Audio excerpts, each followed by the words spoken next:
फिर बच्चों अब हम नेक्स्ट स्लाइड में आ गए हैं। देखिएगा, सबसे पहले हम इस स्लाइड में जानेंगे निषेचन के बारे में। फिर बच्चों ये स्लाइड कहा जाता है कि गर्ल्स के लिए मोस्ट इंपोर्टेंट है, इसको जानना बहुत जरूरी है बच्चों।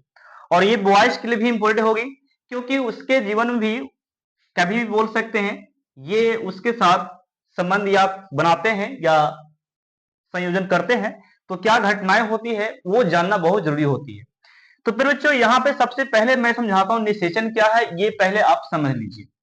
तो आपको पता है कि मैंने पिछले 3-4 से 5 वीडियो में मैंने बताया है, बहुत सारी जानकारी मैंने आपको दिया है रिप्रोडक्शन के बारे में। ये पार्ट चौथा या पांचवा पार्ट होगा आपका ये।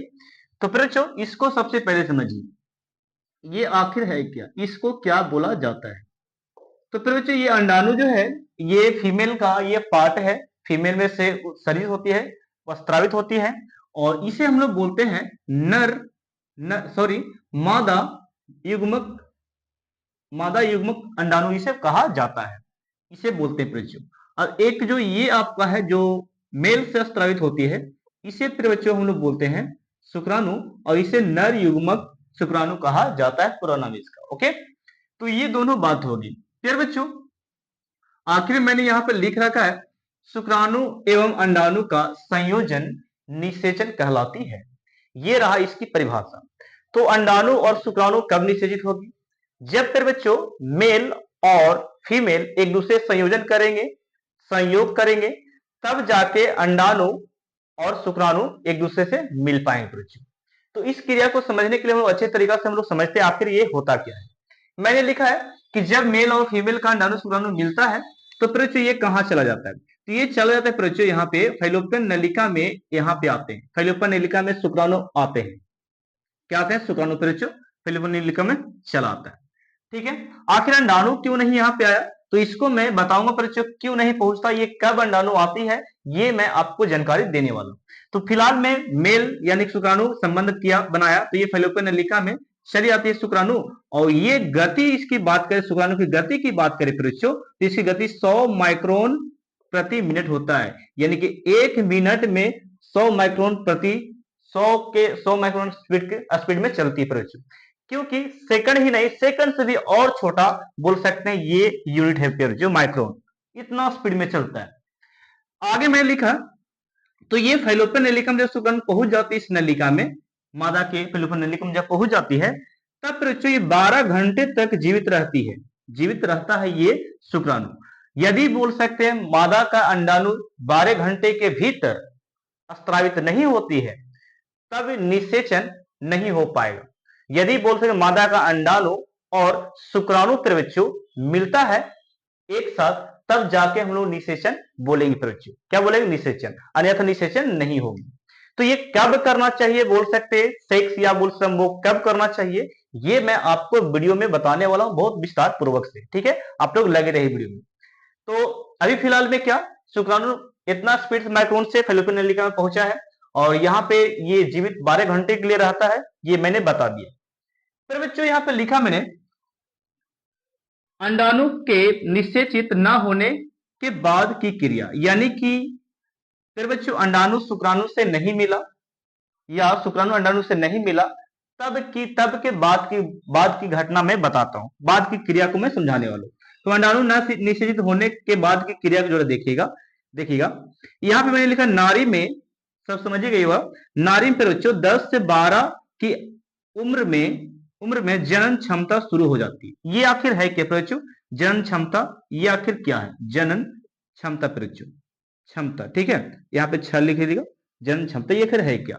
जैसे कि बच्चों ये जो एज है 10 से 12 मैंने लिखा, इस उम्र में ये एक दूसरे की ओर अट्रैक्ट होते हैं, गर्ल्स बॉयज की ओर, बॉयज गर्ल्स की ओर अट्रैक्ट होती है। तो इस जो शुरुआती जो होता है दौर, इसे हम लोग नाम दिए हैं जनन, इसे हम लोग नाम दिए बच्चों यौमना आरंभ या प्यूबर्टी कहा जाता है। इसे क्या बोलते हैं? यौमना आरंभ या क्या बोलते हैं? प्यूबर्टी कहा जाता है बच्चों। जब स्त्री क्या बोल सकते हैं, नारी में, नारी जन योग बन जाती है, जन योग करने योग बन जाती है बच्चों, तो उस समय अंडाणु अच्छा तरह से तैयार हो सकता है, बोल सकते तैयार हो जाता है। तब ये हम लोग क्या बोल सकते हैं, ये जनन के लिए तैयार रहती है, बोल जनन क्षमता के लिए क्या रहता है? शुरू हो जाती है, जनन क्षमता तैयार रहती है, और बोल सकते हैं 10 से 12 की आयु में ये आरंभ हो जाती है, और इसे ही हम लोग बोलते हैं यौवना आरंभ, यानी कि यंग होना स्टार्ट होता है। ठीक है, चलिएगा आगे लिखता है, यहाँ पे लिखा मैंने कि मासिक चक्र या मासिक धर्म क्या है प्यारे बच्चों, इसे रज्जु धर्म भी कहा जाता है, आप लोग लिख लीजिएगा। तो मैंने लिखा है मासिक चक्र या मासिक धर्म, ये बच्चों इसे हम लोग बोल सकते हैं, लिखा नारी में आंतरिक जननांग, आंतरिक जननांग किसे बोलते हैं, जैसे कि अभी मैंने फिगर पारा था उससे आंतरिक जननांग कहते हैं बच्चों। तो वही मैंने लिखा आंतरिक जननांगों में चक्रीय क्रिया होती है, यानी कि आंतरिक जननांगों में जो कुछ चक्रीय क्रिया होती है, उस चक्रीय क्रिया को बच्चों मासिक चक्र कहा जाता है, मासिक चक्र या मासिक धर्म कहा जाता है, इसी का जो धर्म भी कहते हैं। और ये क्रिया लगभग 28 दिनों तक चलता है, यानी कि 28 दिनों के बाद ये आती है। ठीक है, तो इसे हम लोग क्या बोलते हैं, मासिक चक्र कहते हैं या मासिक धर्म कहते हैं। इसको डिटेल से समझने के लिए मैंने यहाँ पे आगे लिख रखा है, यहाँ पर भी आपको मिलेगी, पूरा अच्छे विस्तार से मिलने वाली।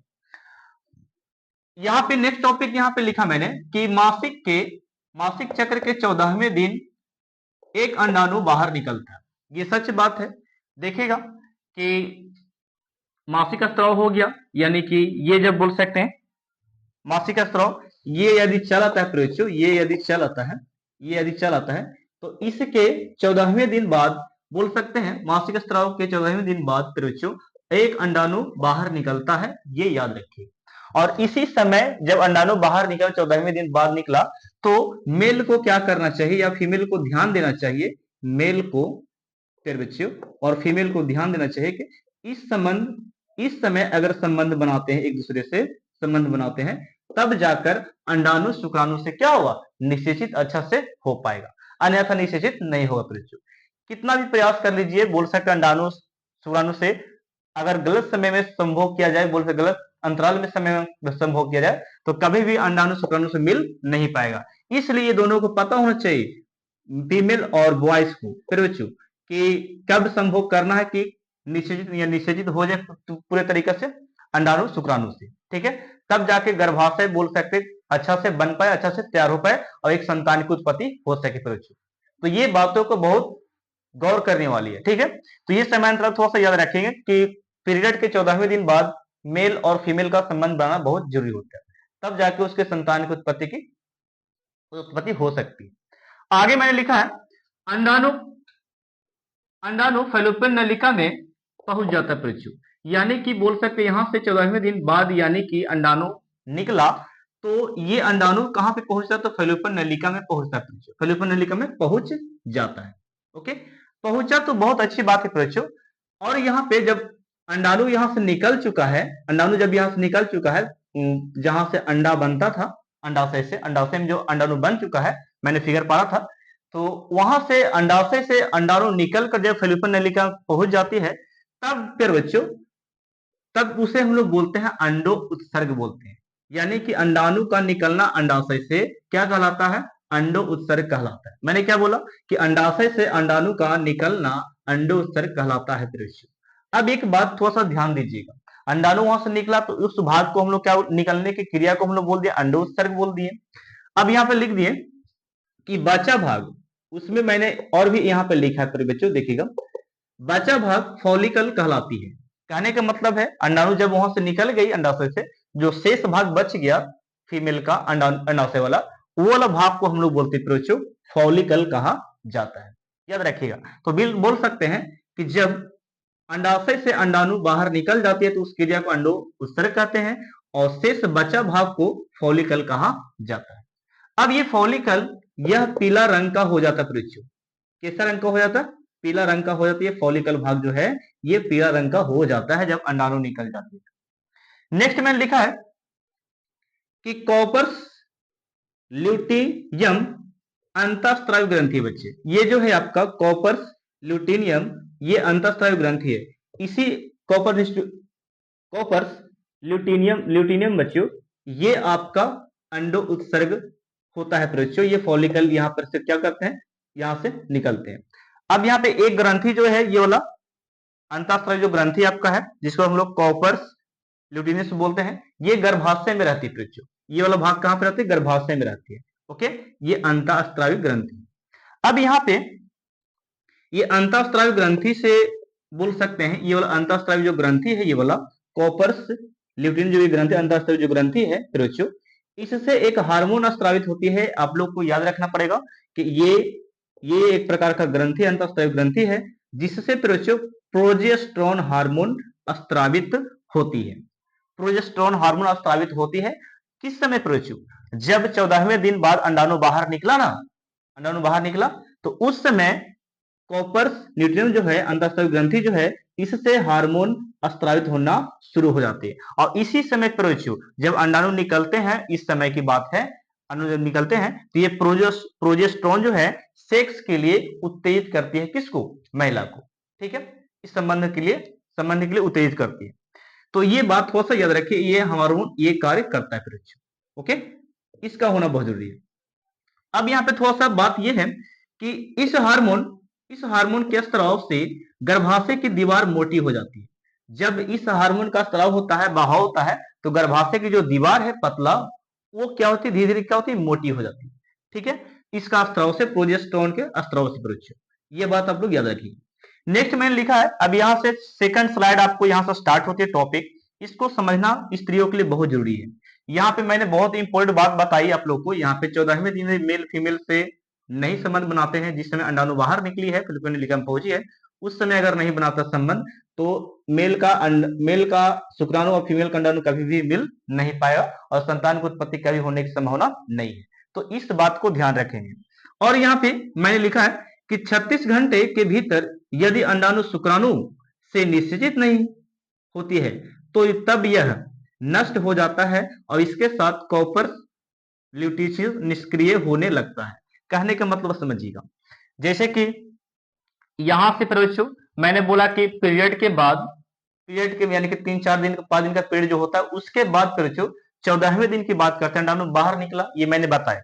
लेकिन उसी समय 14वें दिन या बोल सकते उसके दिन 14वें दिन जो है 36 घंटे के भीतर यदि अंडाणु शुक्राणु से नहीं मिलता है बच्चों, शुक्राणु से नहीं मिलता है तो 36 घंटे के भीतर निश्चित नहीं होती है, तब यह नष्ट हो जाती है। कौन? ये अंडाणु क्या होगा? नष्ट हो जाएगा 36 घंटे के भीतर। और यहां मैंने क्या बताया कि यदि बोल सकते हैं कि 12 घंटे के भीतर यदि अंडाणु नहीं मिला शुक्राणु से, 12 घंटे के भीतर नहीं मिला बच्चों, तो ये भी क्या होता है? नष्ट हो जाता है। तो ये भी नष्ट होता है, ये भी नष्ट होता है, बशर्ते कि टाइमिंग दोनों का अलग है। मानते कि मेल का संबंध बनाने का कर रहा है, मेल का संबंध बनाने का मान कर रहा है, तो बताओ उस समय अगर सेक्स करते हैं यानी कि संबंध बनाते हैं तो क्या ये शुक्राणु अंदर नहीं जाएगी? जाएगी तो बच्चों, यहाँ पे शुक्राणु अंदर जाएगी लेकिन कोई फायदा होने वाला नहीं है। ठीक है, ये बाहर इस समय नष्ट होकर क्या होता है, ये बाहर निकल जाता है पीरियड के द्वारा, मैं बताने वाला हूँ। तो अब यहाँ पे मैंने बताया कि ये 36 घंटे के भीतर यदि बोल सकते अंडाणु 14वें दिन बाहर निकला और 36 घंटे के भीतर यदि बोल अंडाणु शुक्राणु से नहीं मिलता है बच्चों, निषेचित नहीं होती है, तब यह नष्ट हो जाता है और इसके साथ फिर बच्चों कॉपर से ल्यूटियम निष्क्रिय होने लगता है, यानी कि ये भी बोल सकते खराब होने लगता है बच्चों, ये भी निष्क्रिय होने लगता है, खराब होने लगता है। कब? जब अंडाणु शुक्राणु से यदि नहीं मिला तब। ये क्या होता है? कॉपर्स न्यूट्रिएंट जो ग्रंथि है, मैंने यहाँ पर लिखा है कॉपर्स न्यूट्रिएंट जो ग्रंथि है, ये पूरी तरह से क्या होना स्टार्ट होता है? नष्ट होना यानी खराब होना स्टार्ट होता है। कब? जब अंडाणु शुक्राणु से नहीं मिलता 36 घंटे के अंदर, तब। ओके, चलेगा। तो ये इसका नष्ट होना कब शुरू होता है, इसका खराब होना कब? जब ये दोनों आपस में मिलते नहीं है 36 घंटे के भीतर, तब। अब यहाँ पे मैंने लिखा कि प्रोजेस्टेरोन हार्मोन का स्त्राव बंद हो जाता है। प्यारे बच्चों थोड़ा सा बात को समझिए, मैंने बताया कि जो कॉपर्स ल्यूटियम जो है, जो बोल सकते एक अंतःस्रावी जो ग्रंथि है, इससे एक तरह का हार्मोन स्रावित होता है। कब? जब अंडाशय से अंडाणु बाहर निकलते 14वें दिन, तब ये प्रोजेस्टेरोन स्रावित होना शुरू होता है। अब ये शुरू हो गया तो सेक्स के लिए उत्तेजित करेगी महिला को, संबंध के लिए, उस समय संबंध बनाती है, तो बहुत अच्छी बात है। ठीक है, अब यहाँ पे देखिए ल्यूटिनियम निष्क्रिय होने लगता है। कब? जब 36 घंटे के भीतर अंडाणु शुक्राणु से अगर नहीं मिलता है, तब प्रचुर नष्ट हो जाती है। ओके, ये बात मैंने बताया। और ये नष्ट हो जाता है जब ये कॉपर्स ल्यूटिनियम जब निष्क्रिय खराब होने लगता है, यानी कि टूटने लगता है प्रचुर, जब टूट जाता है तो इसमें से हार्मोन जो है, इसका हार्मोन का स्त्राव भी क्या होता है? बंद हो जाता है। क्या होता है? हार्मोन का यानी कि जो हार्मोन स्रावित हो रही है महिला में, वो भी क्या हो जाएगा? बंद हो जाएगा। अब ये हार्मोन, ये स्त्राव बंद हो गया, ये अच्छी तरीके से टूट रहा है, रीजन है कि ये दोनों नहीं मिला। ठीक है, तो ये सब आखिर जब ये वाला पदार्थ और ये शुक्राणु अंडाणु जो है, ये वाला पार्ट अंडाणु जो है और ये जो है, इसके द्वारा इसके टूटने से और अंडाणु को शुक्राणु से नहीं मिलने का, ये सब जो सारा है द्रव जो लिक्विड है और ब्लड भी रहते हैं प्रोचो, ये क्या करते हैं प्रोचो, यहाँ पे मैंने लिखा, आगे मैंने बताऊंगा। प्रोजेस्टेरोन की कमी से गर्भाशय की दीवार का स्तर अलग हो जाता है, यानी कि गर्भाशय की दीवार जो सटा हुआ रहता है ना, वो क्या होता है प्रोचो, गर्भाशय की दीवार अलग हो जाता है।